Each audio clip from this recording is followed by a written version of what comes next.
preservar ciertos y determinados bienes e intereses que son imprescindibles para mantener el orden social. De lo contrario, se correría el riesgo de penalizar el derecho de toda persona de tener y gozar de una sexualidad en libertad. Fundamentalmente, cuando ese derecho, ese derecho en ejercicio es realizado por personas mayores de edad. Y uno diría, bueno, eso es obvio lo que estoy diciendo, sí, es obvio. Pero fíjense ustedes que esto se castigó en alguna época de la historia. Por ejemplo, en el Código Penal alemán de 1871, ustedes recordarán que estaba tipificada como delito la homosexualidad entre adultos, sin violencia, ni intimidación, ni abuso, etc. Y los actos deshonestos con animales. El caso de la bestialidad, que hoy, en este último caso, también en algunos códigos, en algunos países se está discutiendo cuando se trata de analizar toda la problemática concerniente a los derechos de los animales. Entonces, en una sociedad pluralista y democrática, el derecho penal debe mantenerse al margen de toda incursión en la vida privada de los individuos. Al Estado, queridos amigos, ustedes saben esto, le está vedado auscultar, digamos así, con el prismático de la pena, la moral de las personas. No se trata de proteger a través de la pena una concepción moral determinada, específica, sino de proteger bienes jurídicos que interesa a la sociedad que sean preservados, que sean protegidos. El derecho penal es la última opción, es la última ratio, que se presenta como una opción posible en la tutela de un bien jurídico con relevancia social. Entonces, este principio de exclusiva protección de bienes jurídicos es un principio fundamental en un Estado social y democrático de derecho. Entonces, de este principio surge de que solo se puede acudir al derecho penal para proteger, fíjense ustedes qué simple, para proteger bienes jurídicos. Ustedes recordarán seguramente esto que quienes hayan leído a Soler recordarán cuando él trataba todas estas cuestiones. Yo creo que Soler fue desde aquella edición, la primera edición en los años 40 del siglo pasado, no solo fue un pionero, un precursor de los estudios dogmáticos del derecho penal en Argentina, sino también un luchador incansable contra las ideas positivistas de la época, ¿no? Y también fue un adelantado, no solo en analizar, sino en exponer ideas originales y sugerentes sobre los delitos sexuales en forma particular, especialmente con referencia al bien jurídico, que es lo que vengo mencionando hace un rato, que en aquellos años de Soler los delitos sexuales estaban sin duda encorsetados, encerrados en un oscurantismo moralista que era proveniente del antiguo régimen. Entonces, frente a ese escenario, en el marco de ese escenario, Soler lanzó la advertencia, fíjense ustedes, ya en aquel momento, por eso insisto en esto, de que en estos delitos, al mismo tiempo de, digamos, formular una severa crítica al concepto de honestidad como valor protegido, él decía que en estos delitos estaba en juego, fíjense, la libertad sexual de los individuos. Entonces, en ese entonces, y ahora mismo, siguiendo estas ideas desde hace mucho tiempo, yo entiendo que este concepto, esta rúbrica que ha incorporado el legislador con la reforma del 99 aquí en la Argentina, el Código Penal, en esta reforma, tal gran reforma, como vamos a ver en un ratito, ¿no es cierto? Yo siempre entendí que esta integridad sexual, usemos esa misma expresión o rúbrica que ha usado el legislador argentino, como bien jurídico, yo creo que importa un segmento, un sector, un espacio de un bien jurídico más general, que es la libertad personal, sin ninguna duda. Y una concepción de la libertad entendida como, según mi conceptualización, que la he hecho hace muchos años ya, la sigo sosteniendo, como el derecho de todo individuo a ejercer libremente su sexualidad y a no verse involucrado sin su consentimiento en una relación sexual. De esta manera, la libertad sexual se manifiesta como el derecho de toda persona a su autorrealización o autodeterminación en el ámbito de su sexualidad.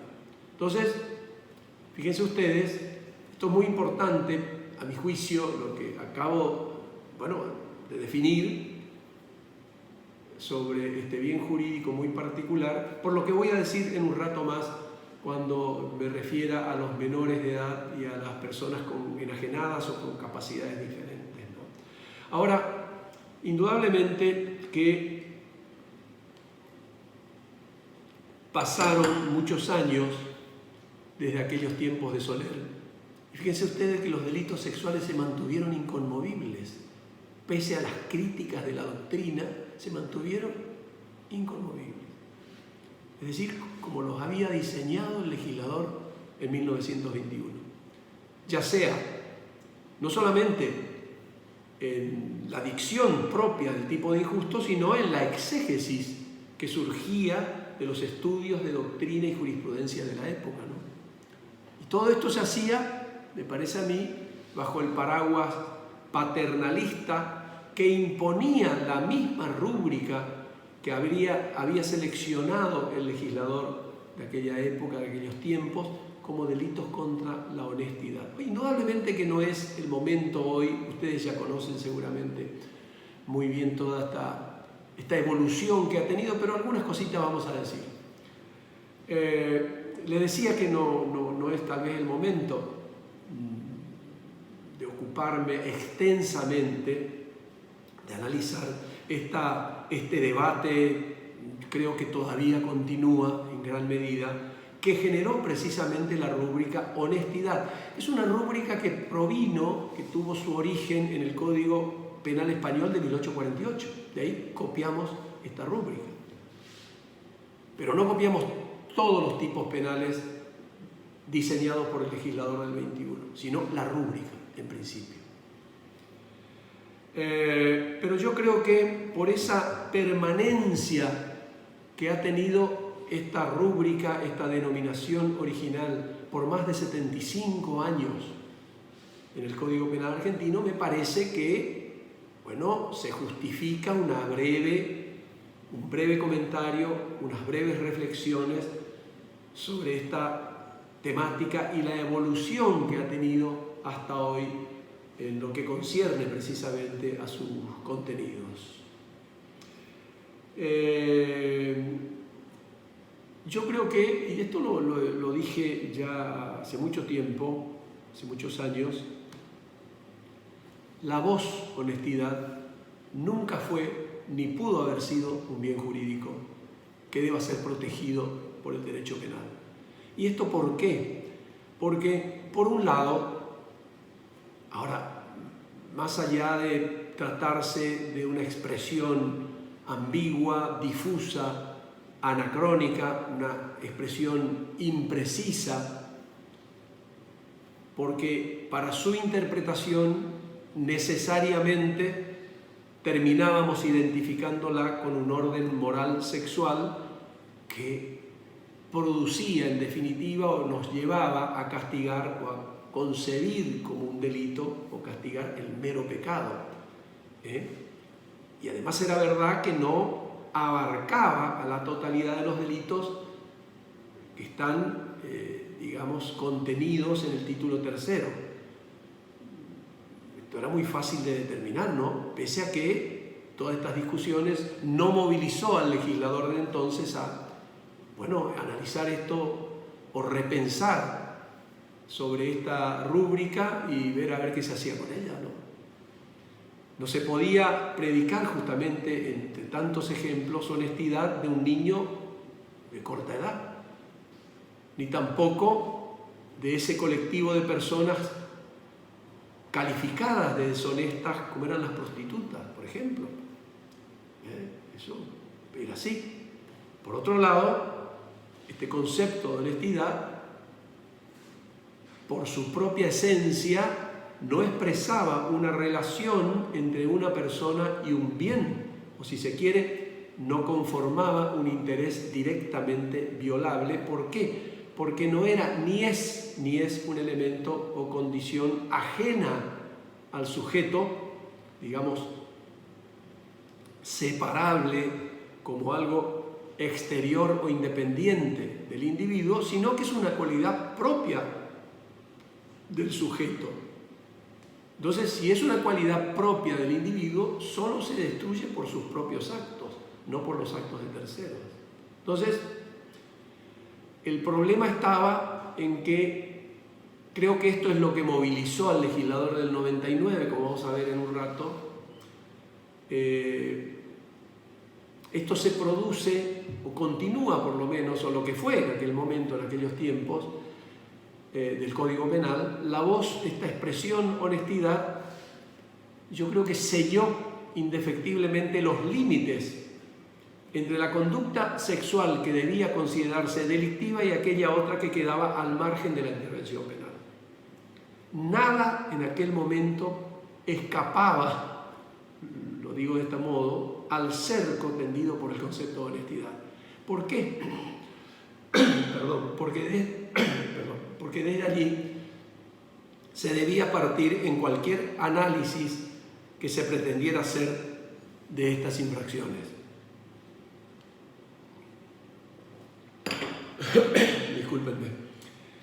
Y esto es así especialmente en ciertos temas que eran unos temas muy álgidos para la época, como por ejemplo, recordarán ustedes el adulterio de la mujer, la violación de la esposa y de la prostituta, la mujer honesta en el estupro, el concepto de honestidad, la corrupción de mayores de edad, el problema del consentimiento, etcétera, etcétera, etcétera. Que todo esto y otros temas más formaban justamente un concurso de temas que muchos de ellos todavía presentan serios problemas de interpretación que yo creo que no han silenciado el debate. La exigencia de honestidad para ser acreedor a la protección penal, yo creo que constituía una transgresión al principio de igualdad ante la ley. ¿Y por qué? Porque esto ya lo dijo el profesor Hendren hace ya bastantes años atrás, o algo así. Creaba un sistema clasista y discriminatorio. ¿Por qué? Porque clasificaba a las personas en buenas y honestas que merecían la protección de la ley y en malas o deshonestas que no la merecían, ¿no es cierto? Entonces, por ejemplo, la prostituta, sobre quién, por ejemplo, nos recuerda la profesora Alcalde Sánchez de la Universidad de Cádiz, mi querida amiga María. La prostituta era considerada la más deshonesta de todas las mujeres y por lo tanto se entendía en aquellos tiempos que no podía ser sujeto pasivo de un delito contra la honestidad. Y esto no era solamente una opinión doctrinaria, ¿no? Esto estaba patentizado en los códigos penales ochocentistas españoles. Fíjense ustedes, en estos códigos antiguos españoles se reducía la pena en los casos de rapto o violación de una mujer pública conocida como tal, en el Código del 22, por ejemplo, 1822, o en el Código de 1928, si la mujer se dedicaba habitualmente a la prostitución, también se reducía la pena. De manera que esto estaba escrito en los códigos penales de aquellos tiempos en España. Fíjense ustedes, el Código Penal de 1822 tipificaba el delito de violación solo en los casos en los que la víctima era una mujer. Y eso perduró por muchos años, por muchos años. Únicamente se podía cometer el delito cuando el acceso carnal o la penetración forzada, digamos así, o con violencia, era sobre una mujer, no sobre un hombre también. Entonces, y se agravaba la pena si se trataba de una mujer casada, y se atenuaba la pena si se trataba de una mujer pública. Fíjense ustedes, ¿no? En los primeros códigos españoles. Incluso algunos códigos en la actualidad, como el Código Orgánico Integral Penal del Ecuador, por ejemplo, para no volver, digamos así, a aquellos viejos tiempos pecaminosos, entre comillas, ¿no es cierto?, establece este código ecuatoriano diciendo en el artículo 175.4, por ejemplo, que el comportamiento público o privado de la víctima anterior a la comisión de la infracción sexual no es considerado dentro del proceso. Bueno, un extraño texto, pero que tiene su sentido lógico y su sentido dogmático, ¿no? Entonces, y fíjense ustedes, hablando un poquito de esto, ¿no?, en relación al viejo delito de estupro, que ustedes recordarán, es decir, en la versión del derogado artículo 120, no parecía ni moral ni dogmáticamente correcto sostener que una persona era honesta si mantenía relaciones sexuales exclusivamente dentro del matrimonio y en iguales circunstancias no lo sea la mujer soltera por el hecho de ser soltera y no haber cumplido los 15 años de edad. Un texto extraño, extravagante, inaceptable, indudablemente. Es decir, para que la honestidad pudiera ser, digamos así, un bien jurídico protegido en estos delitos, y yo creo que a lo mejor esto también no fue advertido claramente por la doctrina argentina de aquellos tiempos, ¿no?, del siglo pasado fundamentalmente. Fíjense ustedes que el tema del concepto de mujer honesta hizo decir, ustedes recordarán, a Jiménez de Azúa, que la prostituta no podía ser violada precisamente por carecer del rasgo de la honestidad. Bueno, esto hoy sería una opinión absolutamente inaceptable de aquel gran maestro, ¿no? Era evidentemente una expresión equivocada, pero yo digo, siendo justos con la crítica, que tal vez fue una opinión lógica en aquellos tiempos, ¿no es cierto? Pero me parece que era y sigue siéndolo hoy. Si uno dijera eso hoy sería una expresión absolutamente inaceptable. Ahora, entonces, más allá de toda esta pequeña reflexión o estos comentarios que estoy haciendo sobre el concepto de honestidad, y después de este larguísimo periodo histórico, esta evolución que ha tenido hasta el siglo pasado, yo creo que existe en la actualidad un marcado consenso de que el bien jurídico especialmente o específicamente protegido en estos delitos es la libertad sexual de los individuos. Al menos me parece a mí en casi todas las figuras comprendidas en el título tercero del libro segundo del Código Penal. Ahora, debemos reconocer, sin perjuicio de esto que acabo de decir, la nueva rúbrica que introduce el legislador con la reforma de 99 por la ley 25087 que ustedes conocen, delitos contra la integridad sexual, implicó por un lado la pretensión del legislador de poner un nombre, de identificar el objeto de protección, aun cuando no haya logrado satisfactoriamente sus objetivos. Eso por un lado. Por otro lado, significó también, creo yo, un cierto avance en la búsqueda de una mejor respuesta Tal vez se pensó como una respuesta totalizadora en torno a esta cuestión que estoy tratando, pero ciertamente sin delimitar ni especificar claramente cuál es realmente el bien jurídico protegido en este heterogéneo y complejo grupo de delitos que están contenidos en el título tercero. Precisamente en un título, en capítulos, ahora no, pero bueno, siempre ha tenido capítulos en las distintas figuras en las que ninguna denominación ocupa, me parece a mí, un lugar preferente. Entonces, el legislador, yo creo, al no dar un contenido preciso a la rúbrica seleccionada, que ha sido objeto de mucha crítica en la doctrina, por otra parte, ¿no? Yo creo que lo que ha hecho el legislador es dejar en manos de la interpretación determinar en definitiva cuál es el bien jurídico protegido en cada parcela de infracciones previstas.